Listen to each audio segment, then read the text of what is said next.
They don't care about you. They care about what you can give them, and the moment you stop giving, they forget you exist. That's the brutal truth. People value only what they cannot replace. So if you want them to beg for you, don't be available, be essential. The first strategy, become the power supply they cannot unplug from, not comfort, not sympathy, but leverage. Give them something no one else dares to give. Then control the flow. Understand this. Dependency is the invisible chain that binds people tighter than loyalty ever could. A loyal man can betray you, but a dependent man cannot breathe without you. You don't need their love. You don't need their admiration. You need their hunger, and you need to own the food. This is how power works. If they can find another you, you are nothing. If they cannot, you are everything. That is the law, brutal, unforgiving, absolute. So you strip away everything common. You remove yourself from the category of replaceable. You stop chasing approval because approval is a beggar's reward. You stop explaining yourself because explanations lower your price. You walk like a storm, and you hold back just enough so they always feel your absence when you're gone. Scarcity creates desire. Distance creates demand. Control creates worship. When they realize that life without you is weaker, emptier, smaller, they bend. And when they bend, you never bend with them. You remain above, untouchable. You become the reminder that their survival flows through you. This is not kindness. This is not ego. This is survival in a world where only the strong are valued. You either set the terms or you are discarded. You either hold the chain or you wear it. There is no middle ground. Comment this right now. Without me, they starve. Say it until it feels like iron in your chest. Because once you believe it, they will too. This is the first law of making them beg, scarcity. Without it, you are invisible. With it, you own the game. Need is powerful. But do you know what multiplies that need? Absence. Presence is cheap when it is constant. The more they see you, the less they feel you. The more they hear you, the less they listen. Human psychology is ruthless. Availability kills value. That's why the second strategy is this. Control your absence. Disappear at the right moment, and you create a vacuum. And the human mind cannot stand a vacuum. They will fill it with curiosity, with speculation, with hunger. They will chase you just to quiet the noise in their heads. Think about it. Why do people obsess over the ones who ignore them? Why do they desire what retreats? Because distance breeds desire. Scarcity awakens obsession. What is withheld becomes priceless. You must learn to retreat with precision, not as weakness, not as avoidance, but as a weapon. Leave them wondering, leave them doubting, leave them desperate for your return, and when you finally reappear, you walk in with greater weight, greater presence, greater control. This is not about ghosting without purpose. It's about timing absence like a strike. You don't vanish randomly. You vanish when your presence is at its peak, when they crave it most. That's when absence becomes power. Understand this. When you give too much, they consume without gratitude. When you give less, they stretch their hands. But when you give nothing, they kneel. Distance is leverage. Silence is control. Absence is a crown. It teaches them a lesson they'll never forget, that your presence is a privilege, not a right. So from now on, do not flood anyone with yourself. Hold back, withdraw, step away at the peak of their hunger. Watch them chase, watch them weaken, watch them beg for your return. Comment this now. My absence controls their mind. Engrave it in your thinking, because once you learn to weaponize absence, you'll never have to demand respect again. It will come crawling to you. This is the second law of power. Control when you appear, and even more importantly, control when you vanish. Power is not maintained by kindness. It is maintained by fear of consequence. If people learn they can disrespect you without punishment, they will never value you. That's why the third strategy is this. Punish disrespect immediately and without hesitation. Understand this. Disrespect is not always loud. Sometimes it's subtle. A delayed response, a careless tone, a small act of dismissal. But every act of disrespect is a test. They are watching to see what you will tolerate, and what you tolerate, you teach. If you let it slide, you have already lowered your price. If you confront it with weakness, you expose your desperation. But if you strike back swiftly and decisively, you carve a law into their mind. Cross me, and you pay. Now, punishment doesn't always mean rage or violence. In fact, the coldest punishment is silence, distance, or removal of privilege. You don't shout, you don't argue, you don't explain, you cut access, you withhold what they want most. That is more devastating than any outburst. The goal is not revenge, the goal is education. Every punishment must teach a lesson that your presence, your respect, your attention is earned, not owed. Once they learn that, they will guard your approval like treasure. Machiavelli knew this truth. Men are quick to forget kindness, but they never forget punishment. One reward makes them grateful for a day, one punishment makes them cautious for a lifetime. So you must make every act of disrespect costly, expensive, dangerous. Make them regret it instantly. And once the line is burned into their memory, you won't need to punish often. They will discipline themselves. This is how rulers bend subjects, how leaders command loyalty, how kings hold courts. Not by begging for respect, but by ensuring the price of disrespect is too high to pay. Comment this now. I make disrespect expensive. Burn it into your mind, because once they know crossing you costs them everything, they will value you more than anyone else. This is the third law of making them beg. Make the cost of disrespect unbearable, and they will choose submission every time. Every person around you is ruled by desire. Desire for status, desire for approval, desire for comfort, desire for you. Here's the truth. If you want them to beg for you, you must control what they crave. Humans are addicts to recognition, to attention, to validation. Take that away from them, and they feel emptiness. Give it back in measured doses, and they'll crawl on their knees to keep receiving it. The weak give everything up front. They pour attention, approval, and comfort until it loses value. The strong ration it like a drug dealer, one drop at a time. Just enough to keep the craving alive, never enough to satisfy. This is how you own people without chains. When you become the gatekeeper of their cravings, you decide when they rise and when they collapse. You control the rhythm of their hunger, you become the source, and the source is always worshipped. Machiavelli understood that rulers must not only command armies, but also command appetites. He knew the man who controls desire controls the man himself. That is why scarcity is stronger than abundance. That is why measured reward is stronger than endless giving. You want power? Stop feeding others without calculation. Do not let your time, your attention, or your approval become cheap. Wrap them in mystery. Guard them with silence. Deliver them with precision. And when you finally give like lightning. Brief, unforgettable, leaving them desperate for more. That is how kings keep courts loyal. That is how leaders bend followers. That is how you make them beg for your presence. But remember this, you are not giving out of kindness. You are giving out of strategy. Kindness is wasted. Strategy is worshipped. Comment this now. I control their cravings. Repeat it until it burns into your psychology. Because the man who controls what others desire never needs to ask for value. He becomes the value itself. This is the fourth law of making them beg. Do not give freely, make them hunger, then feed them just enough to keep them chained to you.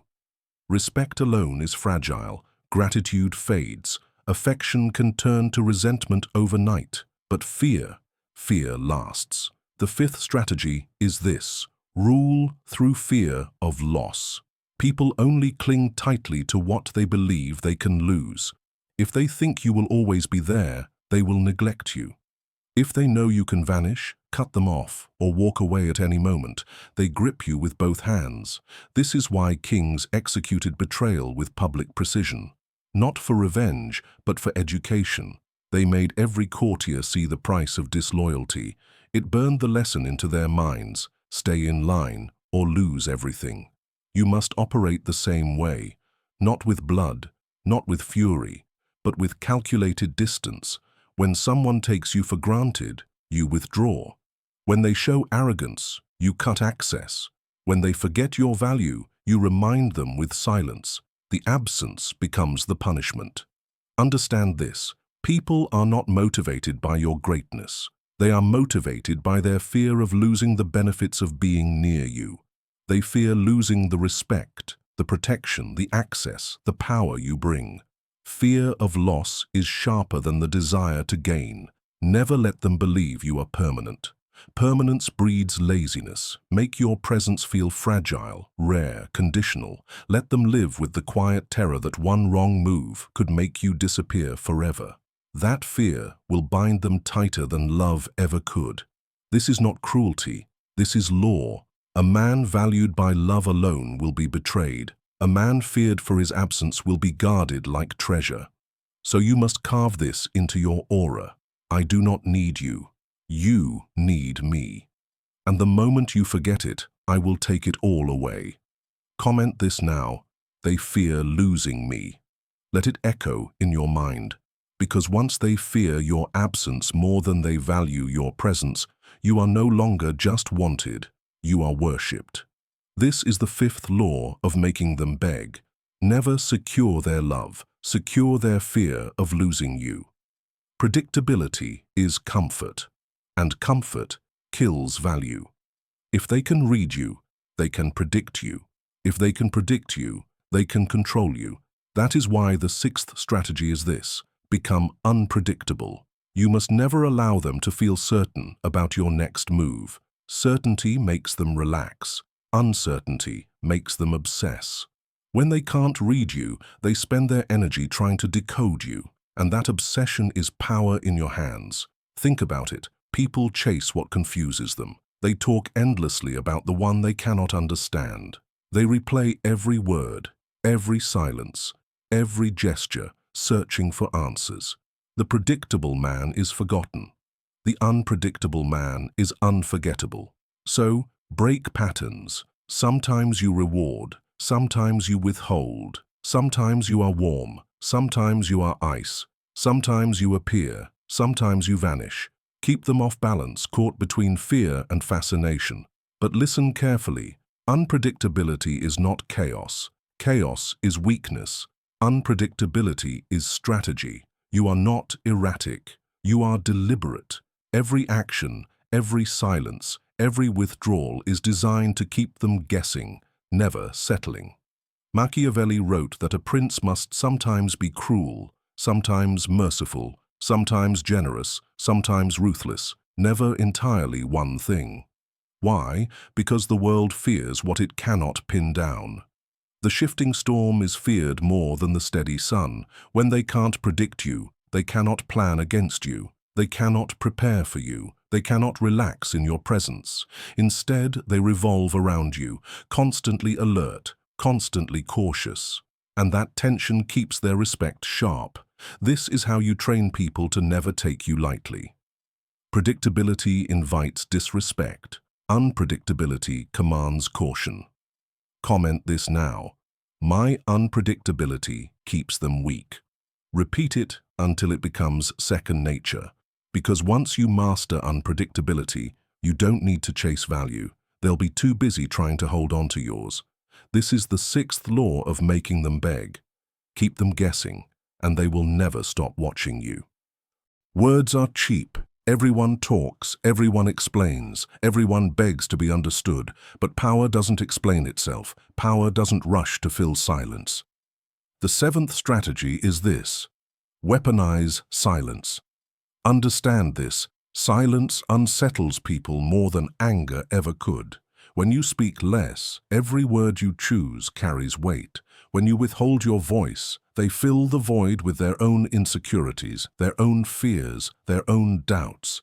You become the mirror in which they expose themselves. Weak men over-explain. They defend themselves, justify themselves, plead to be seen in a good light. But every explanation is a confession of weakness. Every unnecessary word lowers your value. The man who says little forces others to interpret, to guess, to bend. Think of the most powerful figures in history, the kings, the generals, the rulers. They did not argue. They did not chatter. They commanded through presence. Their silence was more terrifying than the enemy's roar. Why? Because silence hides intention, and hidden intention is a weapon. This is why you must master restraint. Let others talk themselves into weakness. Let them reveal their emotions, their fears, their foolishness. While they waste energy on noise, you sit in control, every second of silence tightening the chains around them. And when you finally do speak, your words strike like a blade. Short, sharp, unforgettable. One sentence from a man of silence is worth more than 100 from a man of noise. Remember, silence is not emptiness. Silence is pressure. Silence is authority. Silence is power. And the man who can sit in silence without fear becomes untouchable. Comment this now. My silence is my weapon. Etch it into your mind, because once you learn to say less, to restrain your tongue, to let silence suffocate the weak, you will no longer need to demand respect. They will give it freely, desperate to break the silence you control. This is the 7th law of making them beg. Speak rarely, speak sharply, and let silence do the rest. People don't truly know who they are. Most live their lives searching for validation, for mirrors that tell them what they're worth. This is where true power hides, in controlling the reflection they see of themselves. The 8th strategy is this: make their identity depend on you. Understand this. If you become the standard they measure themselves against, you own them. If your approval defines their confidence, if your presence defines their worth, then without you, they crumble. And when someone crumbles without you, they will beg to keep you. This is why rulers surround themselves with courtiers who live off proximity. Why leaders attract followers who hang on every word. Because once people tie their self-image to your recognition, you become their oxygen. Without you, they suffocate. You must learn to control this quietly. Don't give them validation constantly. Instead, give them just enough to hook them. One compliment, one nod of approval, one acknowledgement of their effort. Then take it away. Watch them chase it again. They will work harder, bend lower, do more just to earn another drop of recognition. This is not cruelty. It is psychology. Humans are addicted to identity. If you become the mirror, they depend on your reflection. And dependence equals control. Machiavelli knew men are desperate for esteem. He wrote that rulers must be feared and respected more than loved, because respect builds authority while love fades. If you are the one they want to impress, the one they want to be seen by, you will never be ignored. The key is to make yourself the prize, the standard, the symbol. Never chase, never over-validate. Instead, stand above and let them fight for your recognition. Their self-worth becomes your property. And once they attach their identity to you, betrayal becomes impossible, because betraying you means betraying themselves. Comment this now. I define their worth. Say it with conviction. Because when you master this, you don't just control their actions, you control their very sense of self. This is the 8th law of making them beg. Turn yourself into the mirror of their identity, and they will never risk losing their reflection. Power is not just about what you give. It's about when, how, and why you give it. If you reward too freely, they take you for granted. If you punish without precision, they resent you. But if you control both like a master, they orbit you like planets around the sun. The 9th strategy is this: control rewards and punishments with ruthless calculation. Every ruler in history knew this law. Caesar rewarded loyalty with gold, but punished betrayal with death. Machiavelli himself wrote that it is safer to be feared than loved, but the perfect prince knows when to balance both. Too much fear breeds rebellion. Too much kindness breeds weakness. The power is in measured control. Your rewards must feel rare. Do not give recognition every time they seek it. Make them earn it. Make them bleed for it. And when you finally grant it, let it feel like sunlight after endless darkness. They will remember it, crave it, and keep serving for another taste. Your punishments must feel heavy, not constant, not reckless, but sharp, immediate, unforgettable. The point is not to destroy, but to educate. One punishment should echo louder than 10 lectures. One denial should sting longer than 100 gifts. This balance creates psychological chains. They learn that you are the source of both pleasure and pain, that their fate depends on your decision, and that dependence makes them cautious, loyal, and desperate to stay in your good graces. Do not confuse this with cruelty. Cruelty is blind rage. This is strategy. Every reward and every punishment must serve a purpose, tightening control, building dependence, reinforcing your superiority. Think of yourself as the hand of fate. To those below you, your silence is punishment. Your smile is reward. Your presence is law. Comment this now. I am the hand of fate. Repeat it until you feel the weight of it.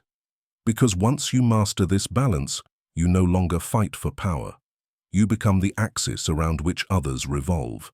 This is the 9th law of making them beg.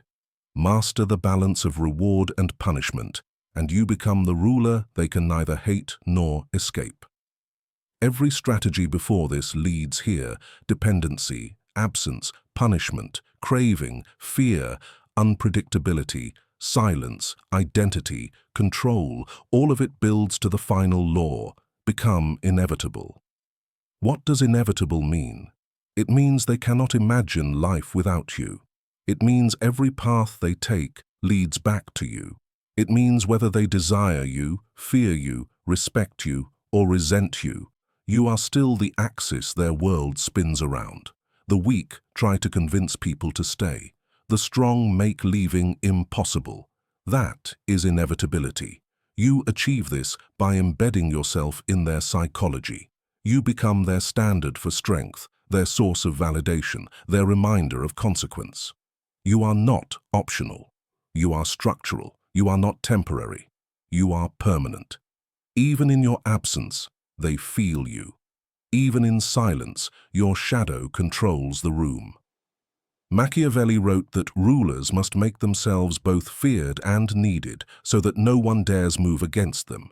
To be inevitable is to be both, feared for what you can take and needed for what only you can give. That duality chains them tighter than steel. Think about it. The man who is inevitable does not chase. He does not explain. He does not compete. He simply exists, and others reorganize themselves around him. His power is no longer questioned. It is assumed. His value is no longer debated. It is worshipped. This is the end game, not being liked, not being admired, but being necessary. Once you are necessary, they will beg for you. Once you are necessary, they will protect you. Once you are necessary, you are untouchable. Comment this now. I am inevitable. Say it until it feels like truth, because when you live by it, you will never have to demand value again. It will be given to you, relentlessly. These are the 10 strategies. These are Machiavelli's laws made flesh. Use them, and you will never beg for recognition again. They will beg for you. And if you're ready to claim this power, make sure you like this video, subscribe to Laws of Power, and turn on notifications, because here, we do not play the game. We master it.